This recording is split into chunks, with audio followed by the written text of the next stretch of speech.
Hey, have you been wondering what's going on with the lumber industry and why prices are so high? I've got some answers, so stick around.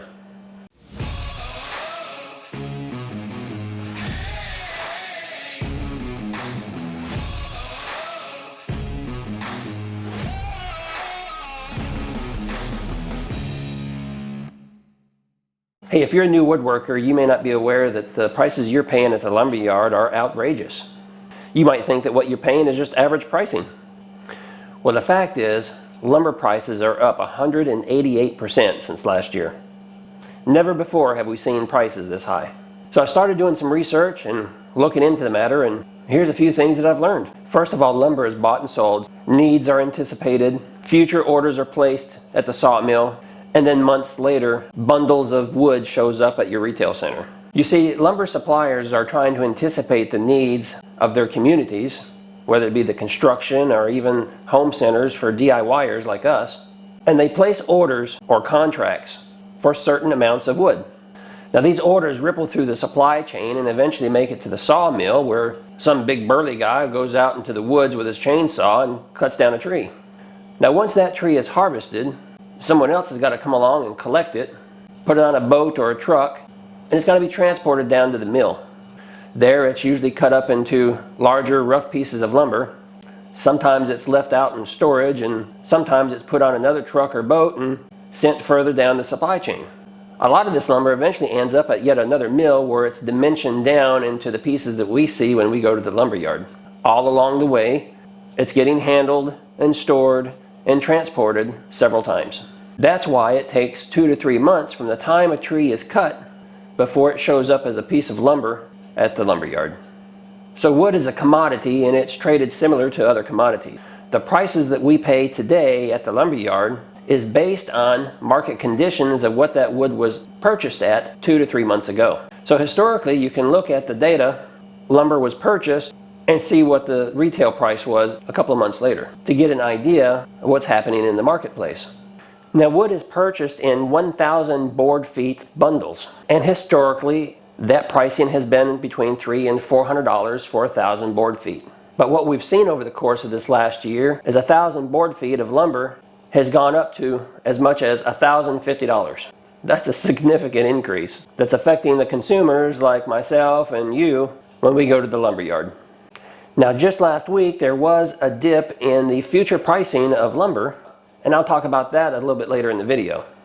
Now let's consider for a moment what's causing these high prices. First comes to mind is that COVID-19 has largely affected the industry. And although that is true, it's affecting the industry in ways you may not realize. But COVID-19 isn't the only thing that has affected the industry. For instance, last year was a very active hurricane season, which destroyed a lot of trees and a lot of homes and businesses that have to be rebuilt. So there's higher demand for that. Additionally, out west, we had record number of forest fires, and some of them were very devastating, burning hundreds of thousands of acres of forest and consuming homes and businesses along with it. That affects the demand as those communities are rebuilding. Now, another thing that could be affecting the high prices of lumber today is last year there was a large number of fires at sawmills. Now, this isn't really unusual. Every year there are sawmills that burn to the ground or catch fire and part of their stock goes up in flames.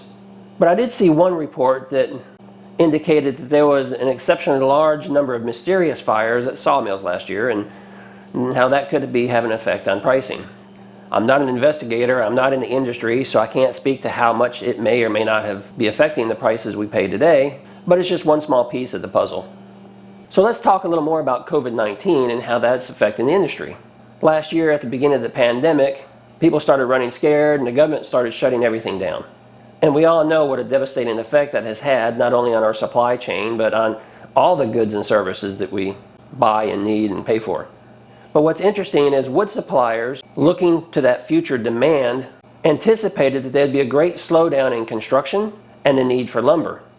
So they started buying less lumber, and in turn, sawmills were laying off workers. Some were shutting down completely because of the states that they lived in.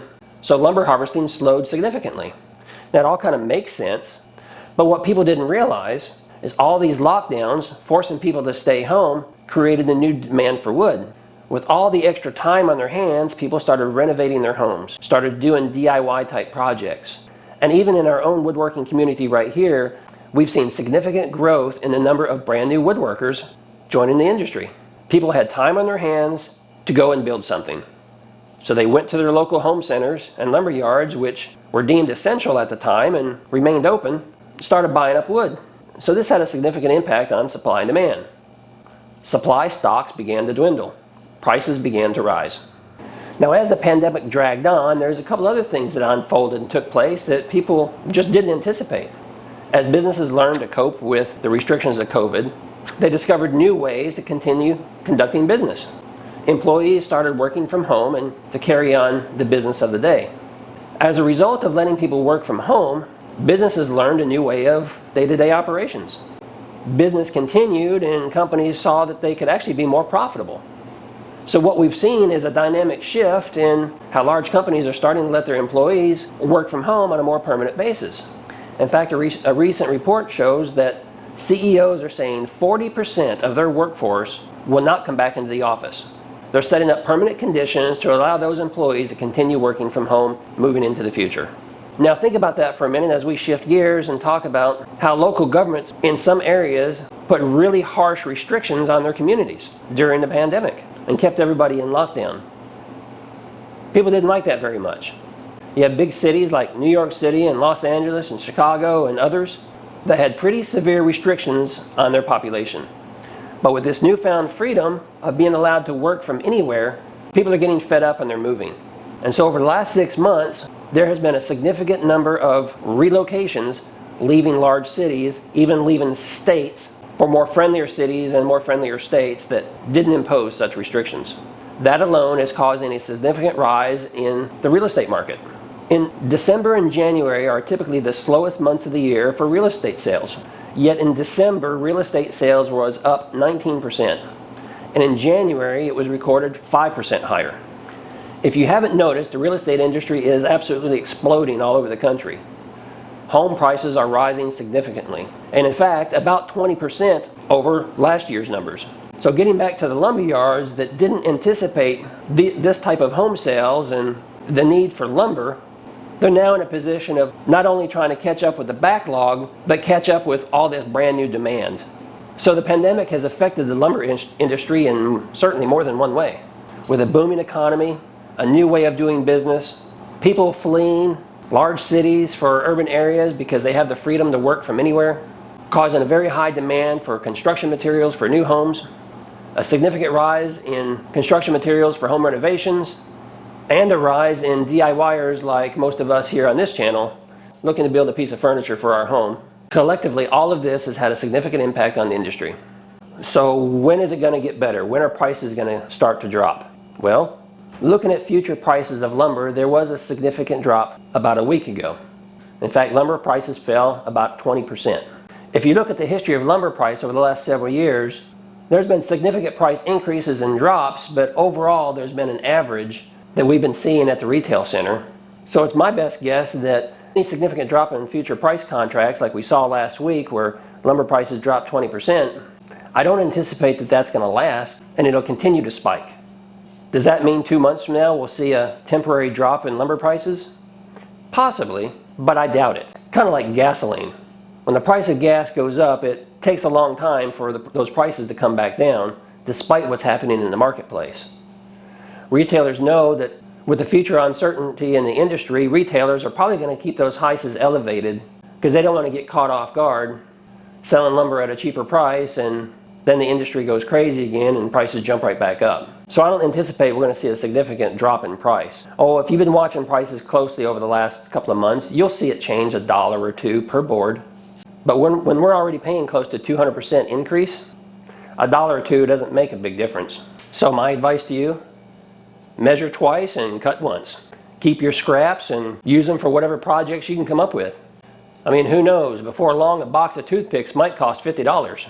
If this video has been helpful to you and with a little bit of insight into the industry and how we got to where we are right now, please give me the thumbs up and consider subscribing to my channel. In this channel we have project builds, product reviews, honest tool reviews, tips and tricks on how you can save money and make money. So I hope you'll stick around. And hey, while you're here, I'm going to go ahead and throw up a couple more videos that I think you may enjoy. So if you go ahead and click on those, I'll see you over on the other side.